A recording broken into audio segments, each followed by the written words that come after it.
జాతి బిడ్డగా మాట్లాడండి.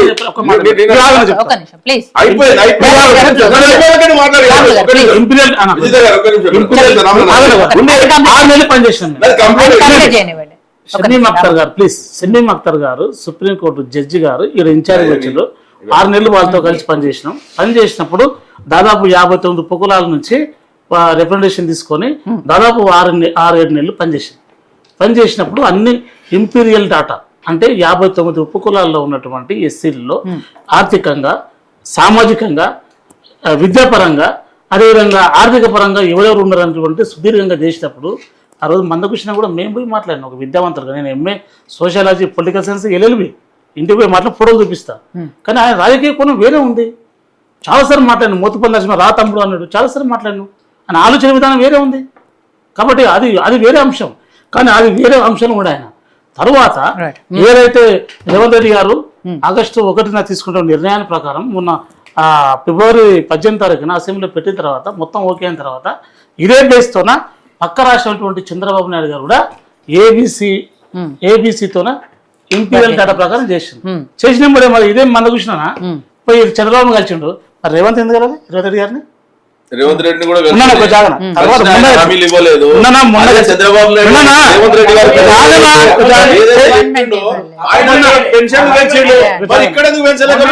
కాదు కానీ ప్రజలు ఓట్లు వేసే ఎవరు చూశాడు కాదు కానీ ఒక్కటే మాట, మొన్న 20 రోజుల కింద పోయి కలిసాం. మరి 2 రోజులు ఎందుకు కలవాలి? రాజకీయ కోణం దాగి ఉన్నది కాబట్టి ఆలోచన అవి ఉన్నాయి. ఆయన అసెంబ్లీలో మా కుల సంఘాలు అందరూ మేడం ఆ రోజు అన్నాడు రేవంత్ రెడ్డి గారు, నేను మహిళల పక్షపాతి, చిన్నప్పుడు నేను మహిళల మధ్యనే పెరిగిన, ఎందుకో మందకృష్ణకు కిషన్ రెడ్డి మీద ఉన్నంత ప్రేమ నా మీద ఎందుకో లేదని కొంతవరకు ఆయన బాధపడ్డ రోజులు ఉన్నాయి. కానీ విమర్శించలే ఆయన. కానీ అందరినీ కాపాడుకుంటుంది కాంగ్రెస్ పార్టీ. హరిజనులను, గిరిజనులను, బీసీలను, అన్ని వర్గాలను కడుపుపెట్టుకొని ఈరోజు ఈ దేశానికి ఒక లౌకిక రాజ్యంగా ఈ దేశంలో బాగుగా అంటే సంక్షేమంగా బాగుపడే విధంగా మరి ఆ రోజు ఇందిరాగాంధీ ఏదైతే కూడుగుడ్డని పెట్టిందో, గూడుగుడ్డ మకాన్ ఎట్లా పెట్టిందో ఆ ఆలోచనతో ముందుకెళ్తుంది. ఎవరేమనుకోని ఎన్ని విమర్శలు చేసినా ప్రజాపక్షమే, ప్రజాపాలనే, ప్రజల వైపే ఉంటుంది. ఒకటే ఫైనల్ ఒక మాట చెప్పండి. ఇప్పుడు రేవంత్ రెడ్డి గారు మొన్న తన సొంత జిల్లా నుంచి కొల్లాపూర్ మీటింగ్ లో ఏం చెప్పిండు అన్న, ఒక బట్టలు ఉతుకునే సాగలివాడికి ఎమ్మెల్యేగా అవకాశం ఇచ్చింది కాంగ్రెస్ పార్టీ, ఒక చేపలు పట్టుకునే ముదిరాజుకు, ఒక చేపలు పట్టుకునేటోడికి మంత్రిగా అవకాశం ఇచ్చింది. ఏందన్నా కులాల ప్రాతిపదికన ఆయన ఒక ఓసీ అయి ఉండి అంత దిగజారి విమర్శిస్తే మీరు ఒక దళిత నాయకులుగా ఉండి, ఒక బీసీ నాయకులుగా ఉండి ఏ విధంగా మీరు విమర్శిస్తారు? అంత ఘోరంగా మాట్లాడతారా అన్న? మేడం ఒక బీసీకి ఒక బీసీ కుటుంబానికి ఇచ్చినోడికి ఎంత అవమానపరిచిండండి. దాని మీద మాట్లాడారా మీరు? ఒక దళిత బిడ్డగా, ఒక బీసీ బిడ్డలు మాట్లాడరా? ఒక చేపలు పట్టుకునే మంత్రి పదవి ఇచ్చిన చెప్పినప్పుడు మీరు మాట్లాడారా? ఈ దళితుల పట్ల, ఈ గిరిజనుల పట్ల, ఎస్సీల పట్ల ఈ రోజు చెప్తున్నావు కదా, చెప్తున్నావు కదా, రేవంత్ రెడ్డి గారు 250 గజ ఉద్యోగాలకు ఇస్తున్నారు. నువ్వు ఎందుకు అన్నాను? ఒక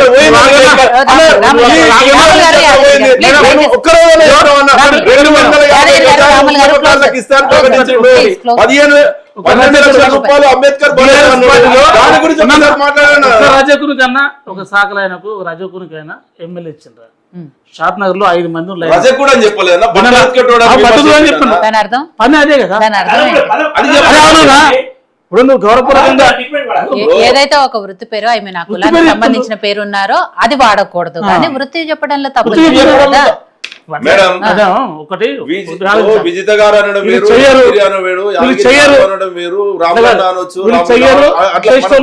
విధానంలో బట్టలు ఉతకడం అనేది ఒక చాలా అవసరం లేదు కదా.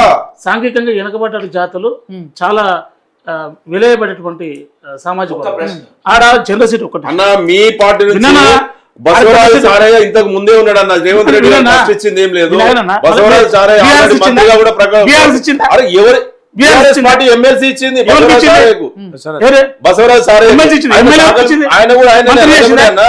అవు తెలుసా అవకాశం వస్తే అందరూ చేయాలన్నా? మీరు కూడా వీళ్ళపల్లి శంకర్ ఎమ్మెల్యేనే కదా చేసారు, వాళ్ళు ఎమ్మెల్సీ చేసారు, ఎమ్మెల్యే కూడా ఇవన్నీ పరిస్థితి. ఇప్పుడు నాయకులందరినీ గొర్రెలు బర్రెలు ఇచ్చి నాయకత్వాన్ని మేము ఎప్పుడు ఆ విధంగా విమర్శించలేదండి.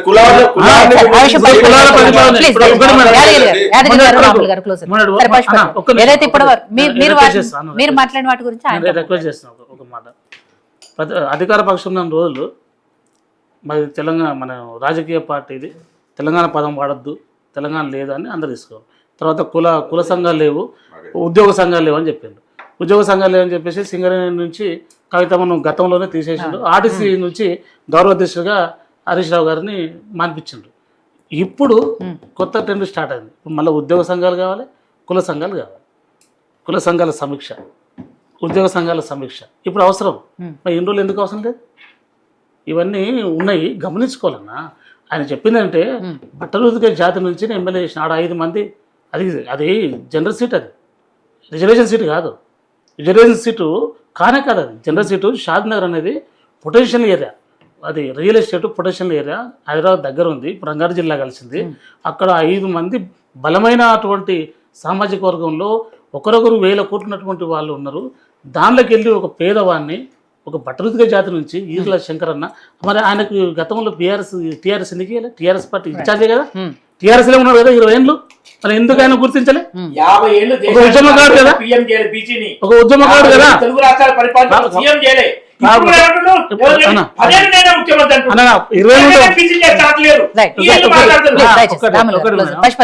వాళ్ళన్న దాని గురించి